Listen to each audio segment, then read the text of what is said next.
So, welcome to another video, the One Good Road here.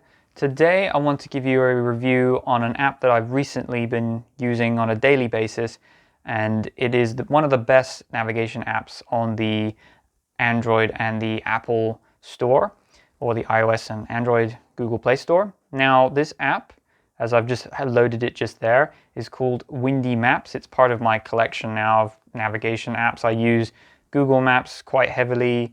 I use OpenStreetMaps to search for camping things and for points of interest along the map and lots of detail. And then for quick glanceable information that has a bit more detail to it, I use Windy Maps.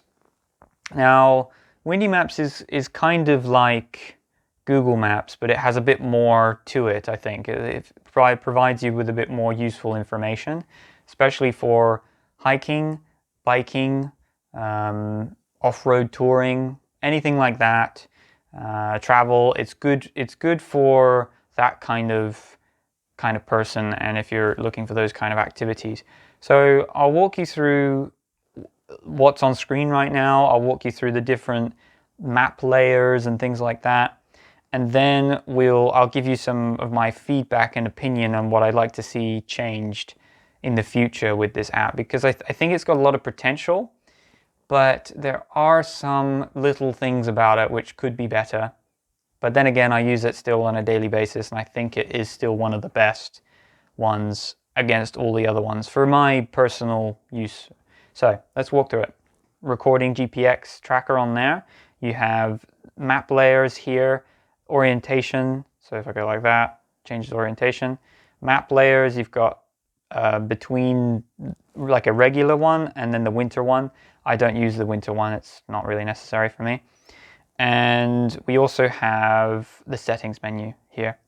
So to save your recordings, actually, when you record something here and you press start and it goes through that process, when you do that, it saves it to your account. So you do need to have an account if you want to use that feature.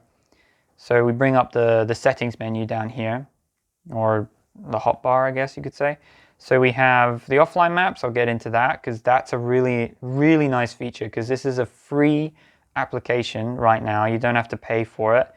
I hope they don't make it a subscription-based service in the future. That would really suck. But right now, all those maps are for free, and I'll explain how they are for free in a minute. You got the route planning, which is kind of self-explanatory. The My Maps is where your routes and your recorded routes are saved, because you can actually make a route and then save it for later, which is pretty neat. The first aid thing, I don't really use that. And then settings, it's pretty limited right now on the theme of the app. So what I'd like to see in the future is actually a dark mode, because I use my phone in dark mode a lot of the time, and this app is not in dark mode yet, which saves battery and is easier on the eyes. So when we go to map settings, you can choose the hill shades, which I would obviously leave on. That shows you where the mountains are, basically.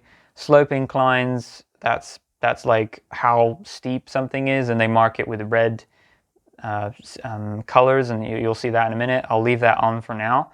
And then the manual map rotation, and that's literally it. There's nothing else in the map section right now. I have switched this to night mode if I'm in navigation settings, so on navigation mode, so I'm in navigation settings right now. And you've got the voice navigation. Everything else here is pretty self-explanatory. I would just have a look at it yourself and see what works for you. And then you've got standard stuff like the app settings there, which is, yeah, again, pretty self-explanatory as I'm reading through.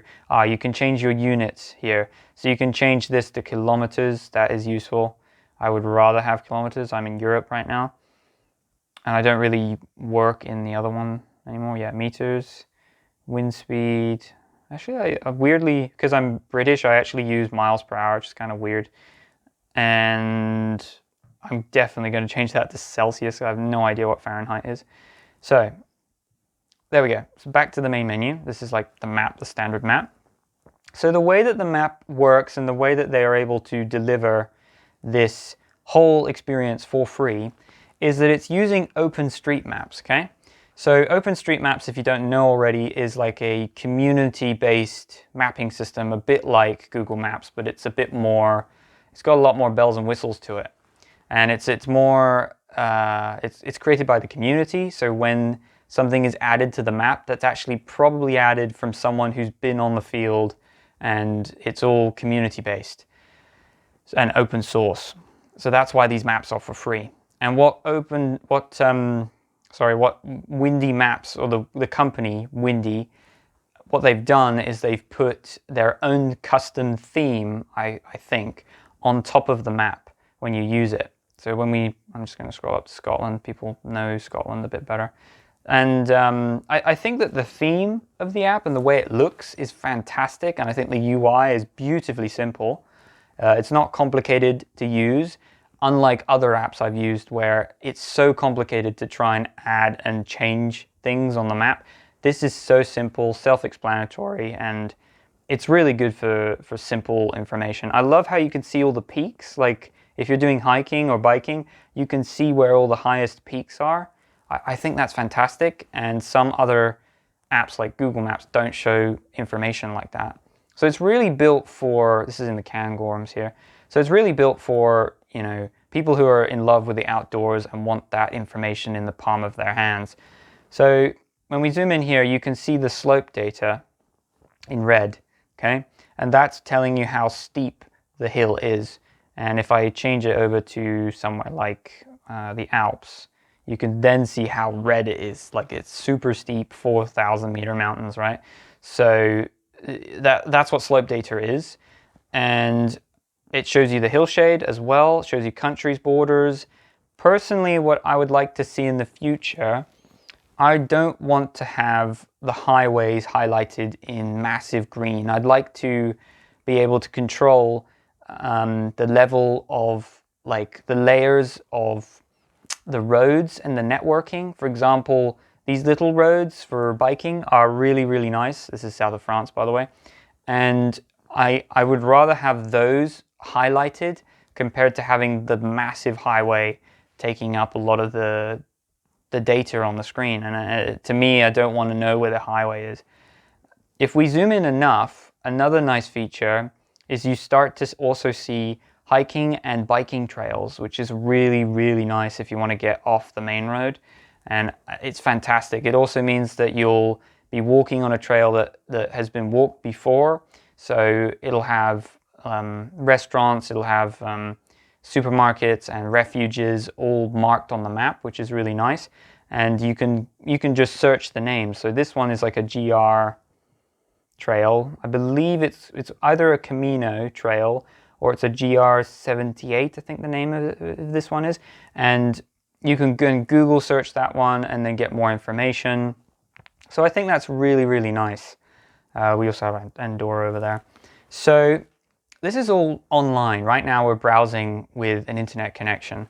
So that's all for free. Now you're probably wondering, I'd like to download these maps. So we open up the settings here, offline maps. And this is where it gets pretty interesting because all of these maps are for free. It says I've got an update actually, which is pretty cool. And I don't want to do that right now, but definitely keep updating the app because then you'll get much better features. And I really hope that they'll be adding and implementing a lot more customization on the way that the map looks. I think it's, like I said, a bit basic. So I've downloaded the maps of France that I need. Just for the sake of simplicity, I'm just going to load that. Then you can choose which region you want. Let's go, does it have the United States? I mean, it has every single country. Canada's probably not far. There it is, Canada. So I can go British Columbia, and then it will start, it'll tell me the space it'll take up. I can download it, and it's fantastic. And the offline maps are super well detailed. So I've already downloaded my region, which is Occitan, which is basically this area here. And when I zoom in, I get plenty of data, plenty of information, and I can see many little details. There's a bike path here, the Bois Vert, and it's fantastic. It's really good. For example, it's so good that let's zoom in onto a place that I I've been thinking to hike recently. We're going to probably be going off for the weekend. We got Montségur, which is a special region. So you got the hiking trail here marked in red. And then there's a refuge that I researched somewhere along here. It shows you peaks. So this one here, that one's a col actually. Sorry, that means a pass in French. And then we can tap on the refuge, and there you go. So it shows you the refuges. When we search, what I was curious by is if it highlights all refuges. I was curious if it does that. Okay, that's a group. Maybe that works. Okay, it's showing this one. I haven't actually tried this feature before. It's not showing everything in the area, but it's showing park benches, for example. So it's definitely worth looking and spending the time to study the map and knowing what the... For example, they don't have a key. Usually on a map you have a key telling you all of the points of interest. And I think that they might want to put that in the settings somewhere so that people know what they're looking at, you know? And they can then study the map and find things that they want to do along the way, which is kind of neat. So we've got plenty of data when it comes to hiking. It's really good for cycling. How do we plan a route? So you got either the route planning here, and then you can say start, where do you want to start? I'm going to start, let's go up to the UK again, because that'll be a place that people probably know a bit better. And I believe I was researching, there's a hiking trail not far from like Glasgow. If we zoom in enough, it should bring it up. It's called like the John Muir Way. Here it is in red and blue. And then we've got Glasgow here. So let's just say for the sake of simplicity, we'll just start in Glasgow. And then I select the marker again. This is how personally I do it. I don't like to type in the destination names. And then let's say I want to go to Fort William. Select. And it's going to bring me up the route, okay? So there's two different ways that you can program the route. You can either have tourist mode or shortest distance. Tourist mode tries to follow the best marked paths, basically, and the ones which are sponsored by governments and such, and they are maintained by communities, and they try to follow that as much as possible, especially the national ones. And then you can also go for the shortest trail, which doesn't necessarily, it might even take you on the highway, which is not recommended. This one is even suggesting a boat, actually, when we zoom in onto this loch, which is interesting. I don't know why it's doing that. That's probably a little bit of an error. Let's change it back to tourist, because I don't want to take a boat, for example. So we have Glasgow, and then I forget what this is called. Maybe it's called the Glen Way. Yeah, sorry. Oh, no, the John Muir Way. Okay. I've never actually walked this trail. I have cycled alongside it on the road, which is interesting. And this whole area of Scotland's amazing. And then you get up to the Glencoe over here, the Glencoe Valley. Very famous. Harry Potter was filmed here and everything like that. I remember in the Glencoe Valley, it was a lot of midges though. Anyway, so that is pretty neat. And if I zoom in enough, again, it's following and tracking the trail all the way to Fort William. So that's one of the ways I do it. Another one is that you can scroll up from the main thing here, press the plus button, and then you can add another point of interest that you want to see. Let's say you don't want to take this track and you want to, I don't know, take the coast road, let's say. And let's say you're not hiking. Let's say you're biking. Now, you put it on roads, for example. Now it's going to tailor it to road cycling, or road biking, should I say. So, and that's the suggested route, for example. Saying that, again, I wouldn't take the ferry. I don't want to do that. But you might want to. So there's plenty of different options, but it's very simple. That's the thing. Now, the main feature about this app, I think their angle on this app, because Windy is a company that, or a business that has made apps in the past which are weather apps. So they track and show you wind patterns around the world. Their other app, I highly recommend downloading and having a look at. But this one has some of that baked into it. So for example, I can set it for the temperature during the day And this function right here will try to predict what the weather will be like during the day. I think this is pretty neat. So if you've got a day planned and you're not sure what the weather will be like, this will try to predict your average speed and then try to predict when you'll arrive, for example. This is a really long trip. This is a bit unrealistic, but it's really good, basically. And you can then see, you know, the weather, and I think it's a really interesting feature. I've not seen this in other navigation apps before, and I do like that. And then very lastly, at the very bottom of the route planning, you have the elevation profile. I would like to be able to zoom into that, and you can't, so I would like to see that changed in the future. And that's pretty much it. I don't really like the search feature. I don't think it's very good. I think it could be improved. That's just my humble opinion. It does have points of interest here. That is interesting. So I'm wondering if I could add, for example, I was saying about the refuges earlier. It doesn't seem to come up, so that's a bit of a bummer. Accommodation, maybe? Okay, and then it brings up loads of accommodation there. And what I was curious by is that when you zoom in to the Pyrenees Mountains here, and then I search this area, okay, now it's showing me all accommodation options. Okay, I like this. And then I was interested in that refuge I was mentioning. So does it show it on the map, even the little tiny refuge like that? Let's search again.